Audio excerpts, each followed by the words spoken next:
तो यहाँ द्वारिका में भगवान विराजे हैं और द्वारिका में प्रभु विराजे हैं। तो पहला विवाह भगवान का वर्णन आता है।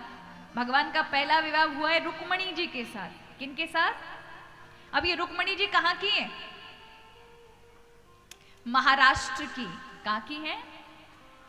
महाराष्ट्र की। आज जिसको हम महाराष्ट्र कहते हैं उसी को पूर्व में विदर्भ देश कहा जाता था। तो विदर्भ देश में एक भीष्मक नाम के राजा रहते थे। उन राजा के 4 बालक और 1 कन्या थी।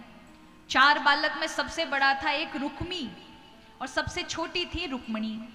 ये साक्षात लक्ष्मी थी। तो यहां भगवान का ब्याह तय हुआ था रुक्मणी जी के साथ। लेकिन जो रुक्मणी जी का बड़ा भाई था उसने भगवान की मंगनी तोड़ करके और अपना काम बनाने के लिए शिशुपाल के साथ ब्याह तय कर दिया। इसलिए कई लोगों को यह लगता है कि भगवान ने अपहरण किया। अपहरण नहीं, उनकी पहले से सगाई तय थी और रुक्मणी के भाई ने तोड़ करके अपना कार्य बनाने के लिए, क्योंकि राज्य सैन्य ज्यादा मिलेगा, शिशुपाल के पास सेना ज्यादा थी। कन्हैया के पास क्या है? ना वो राजा है ना उसकी अपनी जमीन है, उससे मुझे मिलेगा क्या? तो प्रॉफिट वाले महाराज प्रॉफिट देखते हैं, अपना लाभ देखते हैं। तो शिशुपाल में लाभ दिखा उसे, अरे इसको मैं अगर अपना बहन का पति बनाऊंगा तो मुझे लाभ मिलेगा, हम साले बनेंगे और साले बनेंगे तो फिर हमारे भी काम आएगा ये। और महाराज यहाँ शिशुपाल से ब्याह तय कर दिया। रुक्मणी जी को पता चली तो रुक्मणी जी रोती हुई माता पिता के पास आई कि मेरा विवाह तो भगवान वासुदेव कृष्ण से होने वाला था, ये सब ऐसे कैसे बदल गया? माता पिता रोने लगे।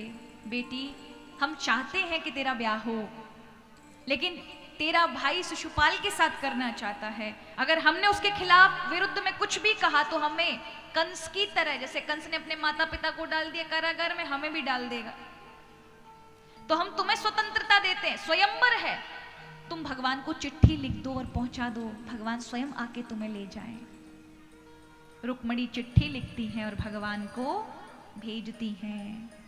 ब्राह्मण आते हैं और चिट्ठी को भगवान के समक्ष लाते हैं। अब भगवान के समक्ष लाते हैं रुक्मणी जी की चिट्ठी को। रुक्मणी जी ने क्या लिखा है चिट्ठी में? कौन कौन सुनना चाहेगा? रुक्मणी जी ने भगवान के लिए चिट्ठी भेजी है। उस चिट्ठी में क्या क्या लिखा है? कौन कौन सुनना चाहेगा? पक्का सुनना चाहोगे? अगर आप लोगों की चिट्ठी होती हमें देते, लेकिन क्योंकि भगवान की चिट्ठी इसलिए सबके लिए खुली हुई है महाराज। ये भगवान का प्रथम पत्र है जो रुक्मणी जी के द्वारा भेजा गया, जिसमें लिखा है श्रुतवा गुणान भुवन सुंदरम शृण्वतान्ते निर्विश्य कर्ण विवरीर हरतो अंगतापम। हे प्रभु, मैंने आपके गुणों को सुनकर आपसे प्रेम किया, इसलिए मेरा विवाह आपसे होना चाहिए। और रोकर के लिखा, ऐसे बहुत सारी बातें लिखी हैं। प्रभु को बुलाने की बात कही है, ले जाने की बात कही है, माता पिता की स्वीकृति की बात कही है। यहां प्रभु जाते हैं और रुक्मणी जी का वहां से हरण करते हैं।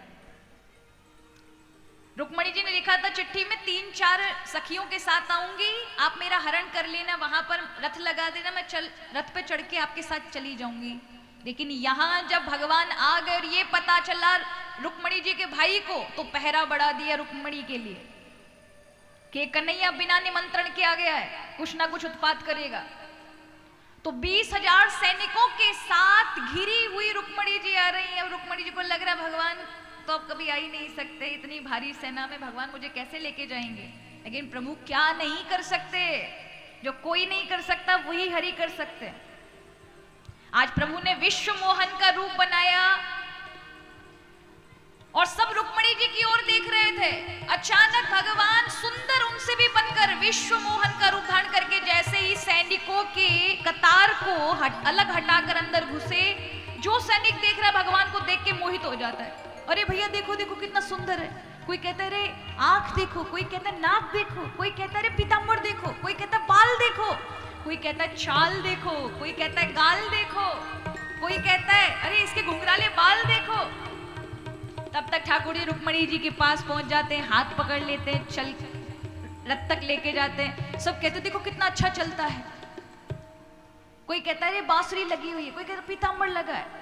भगवान ने रुक्मणी जी को चढ़ाया, खुद रथ पर चढ़े और जैसे ही रथ को महाराज दौड़ाया, बहुत दूर तक रथ दौड़ पड़ा, बहुत दूर तक चला गया। सब देखते देखते मोहित है महाराज।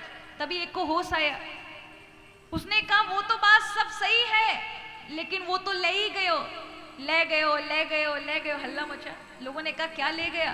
बोले जिसकी रक्षा के लिए तुम आए थे ना, वो राजकुमारी को उठा के ले गए।